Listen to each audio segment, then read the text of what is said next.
Game 3 of the World Series from Minute Maid Park. The Astros and Dodgers knotted up at 1 game apiece. Houston looking for their first ever World Series win at home. J.J. Watt throwing out the first pitch. Picking up in the second, no score. Yuli Gurriel facing Yu Darvish.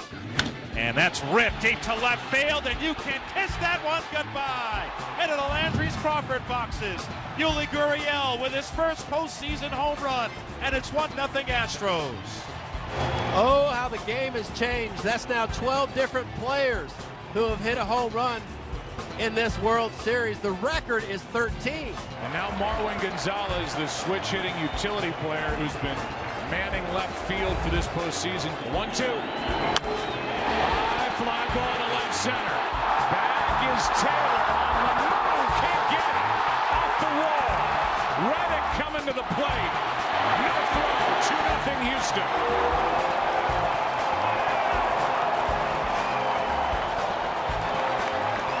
35 pitches for Darvish working in the second. Now it's Brian McCann. Still no one out in the inning. And McCann lines it into right center for a base hit. Gaddish ducking around third and coming home. He will score well ahead of the throw.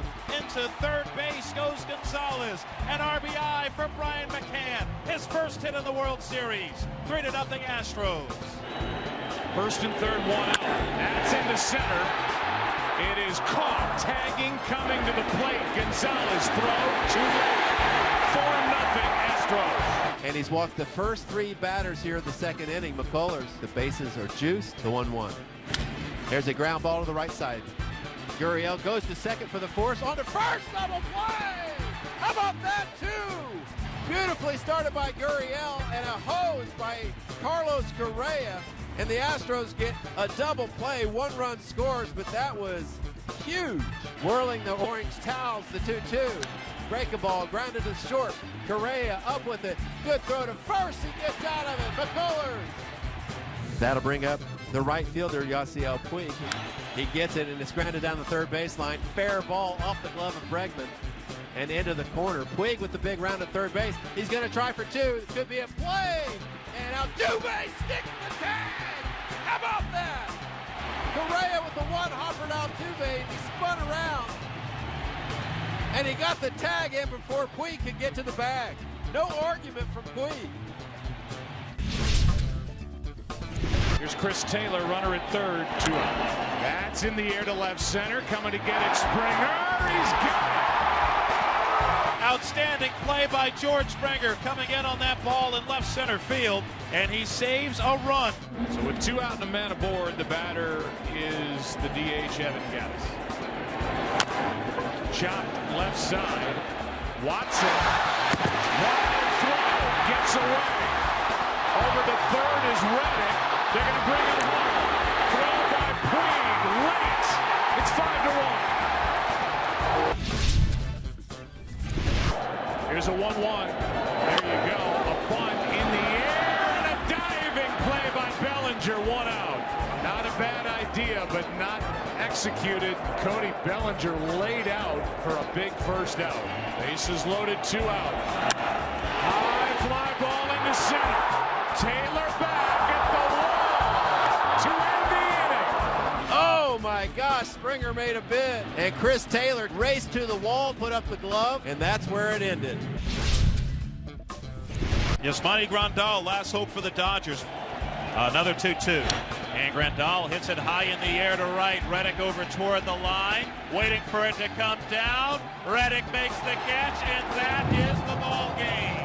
The Astros improved to 7-0 at home this postseason as they win Game 3 5-3 and take a 2-1 lead. It's the Astros' first home World Series postseason win ever. Brad Peacock comes in for Lance McCullers Jr. and picks up his first career save, regular season or playoffs, going 3 2/3 hitless innings.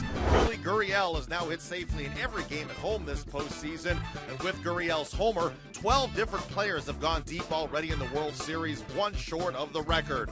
Game 4 back at Minute Maid Park in Houston on Saturday at 8 p.m. Eastern. Charlie Morton against Alex Wood. 4 runs in an inning in any game is big. 4 runs in the World Series is huge. You get that kind of momentum started, you get the crowd into it, have the lead, puts a ton of pressure on the other dugout. So obviously the quality of our bats tonight were incredible. So I think that's more of our identity. That's what we're about. And to see it carry over, from the last game to this game was welcome. In the third inning, just wasn't making my pitches. After a big 4 inning from the guys, you don't want to change your approach versus the team because that's the easiest way to get in trouble.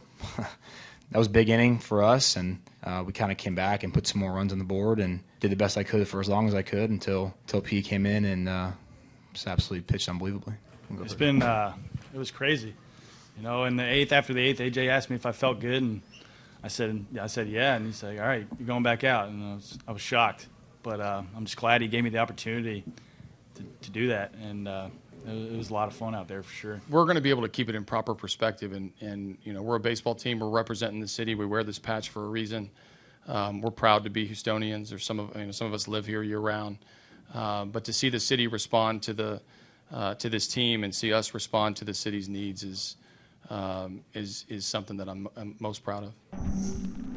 あと向こうもファウルで粘ってアプローチを変えてきたっていう感じがします。I had a game plan going into towards today's game, and then like my sliders, it was kind of letting it go too early, and then couldn't get ahead of a count, and also like those hitters, they're just battling throughout the whole at bats, and then they make me pitch. It's just what happened happened. Like I just got to learn from it. It's not like I slack in between the innings. Like I was well prepared, and then they just got to me. So I just learn from it and then get ready for the next one. I think it's just more of just guys going out of the strike zone. I mean, I think that you look at the opportunities that we did have, and pitchers seem to go to their secondaries. And when we're at our best, or when any offense is at their best, they stay disciplined in the strike zone.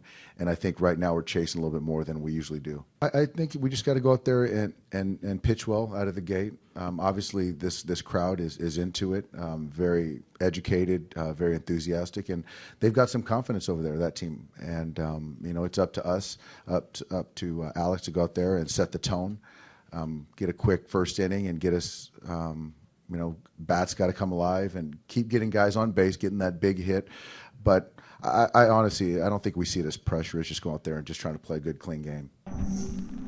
With their Game 3 victory, the Astros improved to 7-0 at home to open up the postseason. Just the second team in history to do that. They did it under the roof. Tim McMaster with Jack Morris. You know a thing or two about pitching in domes. What can it do for the atmosphere? Well, I was told that there was some consideration for Game 3 that they were going to leave the roof open. And the players went to management and said, please shut the roof. We've got so much chemistry going.